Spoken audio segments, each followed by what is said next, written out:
Hey there, giving another video report for the latest in our Gloomhaven run. We retired Spud and Vim in the last one. The Seeker of Zorn found Zorn and subsequently died, turned into a pile of bugs and everything after that. And we have the new character, the Plague Herald. This guy is coming in. And this one I've decided to name Anthenos. He will be the one running with us at this point. And he's got a long-term goal, which is to kill like one of each type of demon. The Flame Demon, Frost Demon, Wind Demon, Earth Demon, Night Demon, and Sun Demon. It's like all the little demon elemental things.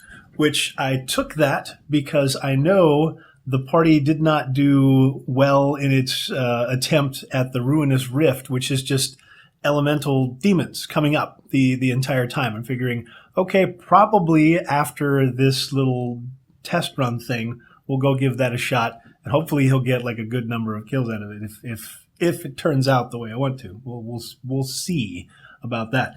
Item wise, I have him take the second skin. This is an item we picked up at some point. I don't remember exactly where, but you remove a couple of -1s from your deck. I figure that'll do good. He's got some ranged stuff and some AoE things, and I want to make sure that he gets as much damage as he can out of it. These are new characters that I'm toying with. I really have no idea how their synergies work or anything, so just giving it a shot. And since he does have AoE stuff, I'm taking the minor power potion, +1 attack for at least one of your attacks. And of course, boots of striding, because they're wonderful, and when you can't get better boots, they're the best ones to have. Our other guy is the Beast Tyrant, the one that showed up after Vim retired, after killing plenty of things. It's a vermling that rides on the back of a giant bear, which we shall call Mojo, on the back of his bear, which we'll just call Barry. My initial thoughts on this guy is that he's like way overpowered at the start of things. Since we are at prosperity level 2, both characters are starting at level 2, so the bear is like a little bit buffed up, but it already comes in significantly stronger and with more health than either of the other characters themselves. So it's definitely a good tank-looking thing. A word of warning: I do play this character incorrectly in its movement. You'll see it in the actual playthrough, but I've already done it, and I've already done the next game as well, so I'm not going back and redoing those. I'm just going to have to live with the inaccuracies. If you can't live with inaccuracies, then you're watching the wrong channel. The long-term goal that I took for him was actually to kill 20 elite monsters. I figured this was something that's, since if your summon kills it, you get the credit for it. I figure it's probably the easiest thing for him to do, easier than the other option. And it wasn't until after I made the choice that I realized the reward for completing this is to unlock exactly what this character is. So, yeah, kind of bad planning on that one, but that's okay. I'll go back and play like a starting character, because you get like an item and other stuff. And he's taken the stamina potion, minor stamina potion, and boots of striding as well, because this guy he only has like one significant move card, and that's it. Everything else is all controlling this bear, and you'll see how that plays out. And after adding the retirement events and stuff to the decks, and the new events for the new characters coming in and shuffling things up, I still took the city card that was the one that we added for the Plague Herald, and it was a problem with a harrower infestor in town. So we escorted them out. Since we had the harrower infestor with us, we gained a prosperity off of that one. So yeah, luck of the draw on that one. Out on the road, we heard some music and stuff, went and investigated, and got 3 experience for just listening in and not attacking them. The scenario that I'm going after is the Decaying Crypt. It's an earlier mission, so I'm hoping that's probably not quite so difficult. Give me a little time to familiarize myself with the 2 characters and the way that I'm playing them wrong.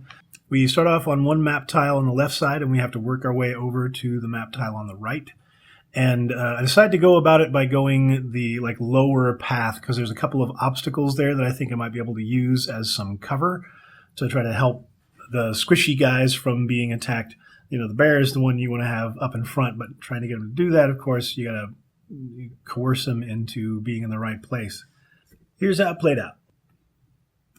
Since we're going towards the south entrance, the first thing we got to do is work on that one living bones that's kind of between us and the corner.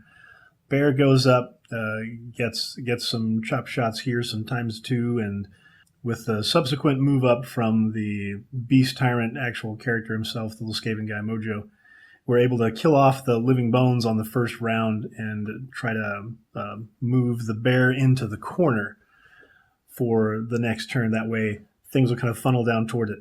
Now, knowing that Mojo's thing is to kill the elites, I don't want to kill the living corpse that's up there. He's the elite. So Anthenos does some ranged attacks to kind of start softening him up, and I end up doing an interesting little tactical thing that I'm learning how to deal with these characters. So the bear starts working on the living bones, just doing some damage, and it's not going to do a lot of damage back, so it's perfect to have in that little choke point. And the living corpse behind it, with Anthenos taking the shots on it, weakening it, getting it to a point to where it's about to die, and then we have Mojo use his ability that swaps the location of two enemies and then puts the living corpse up front right when he can have the bear do the last attack damage on it and kill it off so that we don't take any of the big hits from it. Mojo's able to still get the elite kill out of it. After that, we do a little bit of stun stuff, some positioning to try to get the bear back in front again. But it's not too big of a deal. The living corpse sits back there and gets a little bit of the, suffer damage to yourself after you do a little move and everything. And then some more range damage, just starting to learn how the characters work, which cards are good, and having to deal with discarding them and not entirely knowing which ones are the best and which ones aren't. This is where I know I play things wrong, because I have the bear move towards the door when there's nothing on the board. That should not have happened. I think that I was using Mojo's Move 5 card on the bear, so I'm pretty sure he would have made it in contact anyway, but there are more problems that came up later that really shouldn't have gotten things done. But he goes in, starts focusing on the living bone, the elite living bones that's there, trying to get the kill for that one. And after a few shots, and he's not able to finish that one off, the spirits move in, but don't do too much. Then next round, bear tries to do it again, doesn't get enough damage, just not quite enough to kill off the elite one. And then the Plague Herald, Anthenos, goes to the bottom side and starts moving the guys around with the poison traps that are down there.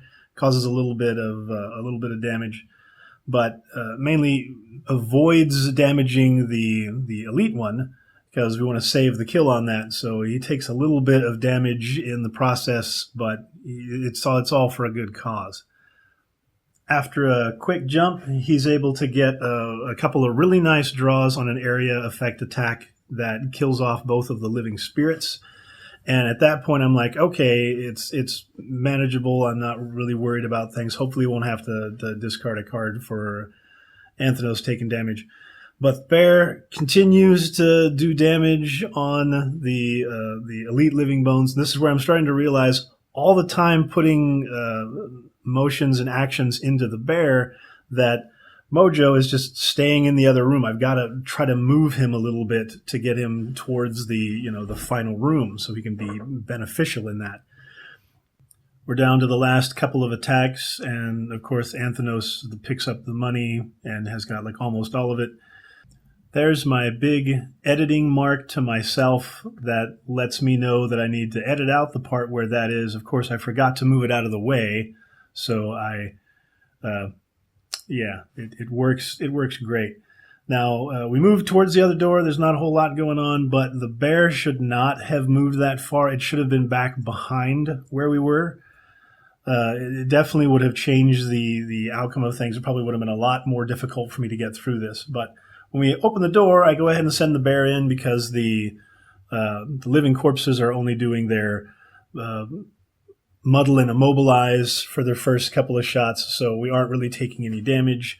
Anthenos goes on crowd control detail and goes by to stun the living spirit because they pulled a card where they're actually going to be doing a significant bit of damage and some other bad stuff. So he goes up and hits the stun on him for a turn, slow things down enough to get the living corpses under control.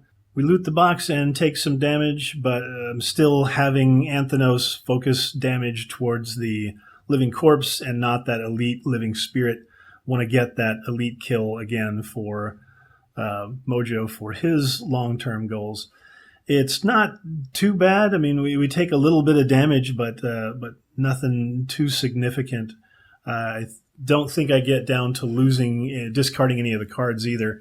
And with just that one guy left, it's like, okay, Harrower puts some poison on there so that it helps the other guys do some stuff, and then a big ×2 hit from the bear on an attack 5 to finish this off and have a complete mission, successful first round.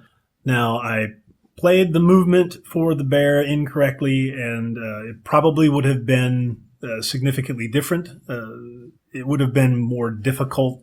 Probably would have had to discard some cards in damage coming at both of the squishies before the bear could get up there going into that final room. Still, it was pretty simple for them to get through things, mainly because that bear, at least at lower levels, seems drastically overpowered, the amount of damage that it can do. The difficult part is trying to keep your Beastmaster, trying to keep Mojo up in the front lines with people. But after looking at a lot of the cards and what they do, it's not really necessary for the Beast Tyrant to be up in the front lines with people. He can stay in the back in the very first tile for the entire scenario, and it really isn't that big of a deal. Also has one card where if you get to the end and you really want to do something crazy, if he's in the first tile and you're all the way at the end with all your others, he does have a burn card that will swap the location of any 2 characters on the board. So I'm thinking that probably will come in handy in later scenarios where I leave him in the first room, the bear, and Anthenos travel all the way to the end, and when you get that really one nasty guy in that final room, a whole bunch of spawns and one really, really bad guy, you just use that to put the bad guy all the way back on the first tile and put Mojo at the end and be like, okay, now we got time to deal with the entire room while that big badass tracks his way all the way back to the fight again. So it might come into play. At least it's one of the things I looked at and I was like, yeah, there's an interesting way that you can exploit this thing, and it helps to be creative, and I'm figuring out how to play these characters, but a successful decaying crypt, and we will go for the Ruinous Rift and try to get some of those elemental kills for Anthenos on the next one. We'll see how that plays out. See you on the next one.